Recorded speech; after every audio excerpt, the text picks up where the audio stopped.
Kwa infrastructure zinazotakikana kwa ajili ya AFCON si tutakuwa tayari kusema kweli. Ukiona uwanja wa Arusha mahali ulipofika unapata picha nini kinakuja kutokea, lakini na viwanja vyetu vya mazoezi. Kwa uwanja wa Uhuru ni uwanja ambao tunautengeneza kwa ajili ya shughuli zetu nyingine, shughuli za kiserikali, lakini tunataka ligi ije kuchezwa hapa, michezo mbalimbali, ili kuupunguzia kazi kubwa uwanja Mkapa ambao tumekuwa tunapata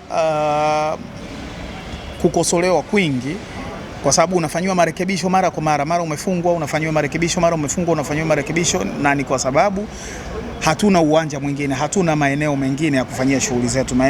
Matukio ya michezo yanafanyika hapo, matukio ya kidini yanafanyika hapo, makongamano na kadhalika yanafanyika hapo. Kwa hiyo uwanja umekuwa overused kiasi kwamba inabidi kufunga mara kwa mara kufanyia marekebisho. Kwa hiyo tunatengeneza miundombinu mingine kwa ajili ya kuhakikisha uwanja wa Mkapa unapata nafasi ya kupumua na kutumika kwa yale matukio tu ambayo tunaona hayawezi kufanyika mahali kwingine.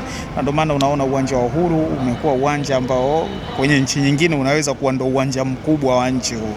Na kitu unachokiona kimefanywa na expert, wataalamu kwa ajili ya shughuli hiyo. Tumeajiri watu bora kabisa, tumecontract watu bora kabisa kwa ajili ya kufanya shughuli hiyo, na tumeona michoro, wametufanyia presentation zao, wametuonyesha kazi ambazo wameshawahi kuzifanya, ambazo kazi yetu inakwenda kulingana ama kuwa zaidi ya hizo, na nikuhakikishie kwamba hakuna kitu ambacho kitakuwa chini ya kiwango hapa.